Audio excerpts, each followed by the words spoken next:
Hi friends, welcome to akshaya.com. இன்றைக்கி இந்த வீடியோவில் நல்ல கிறிஸ்பியான ஒரு ஈவினிங் ஸ்நாக்ஸ் ரெசிபி வீட்டில் இருக்கக்கூடிய ஒரு சில பொருட்களை வச்சு ரொம்ப சுலபமாக சிம்பிளாக எப்படி செய்யறதுனா பார்க்க போகிறோம். இதை டீ காஃபியோட சுட சுட செஞ்சு கொடுத்தீங்கன்னா போதும், தட்டில் ஒன்று கூட மிச்சம் வைக்காமல் சாப்பிட்ருவாங்க. அவ்வளோ அருமையாக சூப்பராக இருக்குங்க. வாங்க எப்படி செய்யறதுன்னு பார்க்கலாம். இப்போ அதுக்கு ஒரு மிக்சிங் பவுல் எடுத்திருக்கேன். அதில் ஒரு கப் அளவுக்கு கோதுமை மாவு சேர்த்துக்கலாம். சேர்த்துட்டு அதே கப்பால் அரை கப் அளவுக்கு ரவை, வறுக்காத ரவை தாங்க சேர்த்துருக்கேன். வறுத்த ரவையாக இருந்தாலும் சேர்த்துக்கலாம். கூடவே ஒரு 3 ஸ்பூன் அளவுக்கு அரிசி மாவு சேர்த்துக்கலாம். வறுக்காத பச்சரிசி மாவு சேர்த்துக்கலாங்க. சேர்த்துட்டு இதோட தேவையான அளவு உப்பு சேர்த்துக்கலாம். சேர்த்து நல்லா மாவோட எல்லா இடம் பரவற மாதிரி நல்லா கலந்து விட்டுக்கலாம்.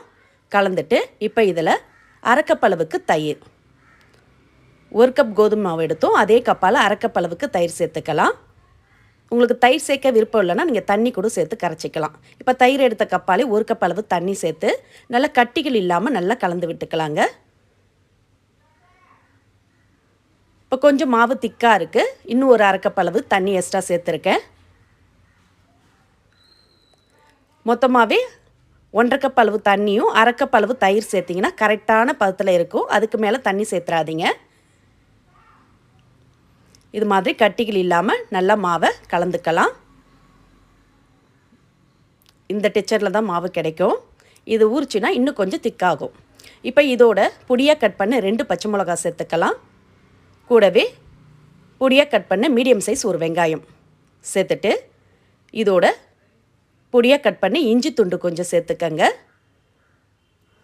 கூடவே ஒரு ஸ்பூன் மிளகை ஒன்றும் பாதியமாக இடித்து சேர்த்துங்க. நல்லா ஸ்பைஸியாக நல்லாயிருக்கும். சேர்த்துட்டு இதோட பொடியாக கட் பண்ண கருவேப்பிலை, மல்லி, கூடவே கொஞ்சமாக பெருங்காயத்தூள் சேர்த்துக்கலாம். சேர்த்துட்டு இதோட ஒரு அரை ஸ்பூன் அளவு ஜீரகமும் சேர்த்து நல்லா மாவோட கலந்து விட்டுக்கலாம். நம்ம சேர்த்த பொருட்கள் நல்லா எல்லா இடம் பரவற மாதிரி நல்லா இது மாதிரி கலந்து விட்டுக்கங்க. தண்ணிலாம் எக்ஸ்ட்ரா சேர்க்கவே தேவையில்லை. இந்த அளவுக்கு மாவை கலந்துட்டு இதை அப்படியே ஒரு பிளேட் போட்டு மூடி வச்சிடலாம். மாவு ஒரு 5 நிமிஷம் ஊறட்டும். ரவை சேர்த்துருக்கோம். ரவை ஊறிச்சின்னா கொஞ்சம் சாஃப்டாகும், மாவு கொஞ்சம் திக்காகும். இப்போ ஒரு 5 நிமிஷத்துக்கு அப்புறம் திறக்கிறேங்க. இப்போ கரண்டியால் மாவை கலந்துக்கலாம். ரவை கொஞ்சம் ஊறி நல்லா மாவு திக்காக இருக்குது பாருங்கள். இந்த பதத்துக்கு மாவு திக்காக தான் இருக்கணும். தண்ணியாக இருந்ததுன்னா எண்ணெய் உறிஞ்சும். அதனால் மாவை இந்த பதத்துக்கே கலந்துட்டு இப்போ இதோட 1/4 ஸ்பூன் அளவுக்கு சமையல் சோடா சேர்த்துக்கலாம். இது சேர்க்கறதுனால நல்லா உள்ளே வெந்து மேலே நல்லா கிறிஸ்பியாக இருக்கும் பாருங்கள். இது மாதிரி சேர்த்து நல்லா கலந்துக்கலாம். மாவு கரெக்டாக இந்த டெக்ஸ்சரில் தான் இருக்கணும். அரை கப் தயிர், 1.5 கப் அளவு தண்ணி சேர்த்திங்கன்னா கரெக்டாக இந்த பதத்தில் தான் மாவு கிடைக்கும். இப்போ இதிலேருந்து கொஞ்சமாக எடுத்து எண்ணெயில் ஊற்றி பொரித்து எடுத்துக்கலாம். இப்போ அதுக்கு எண்ணெயை வானலில் ஊற்றி சூடு பண்ணியிருக்கேன்.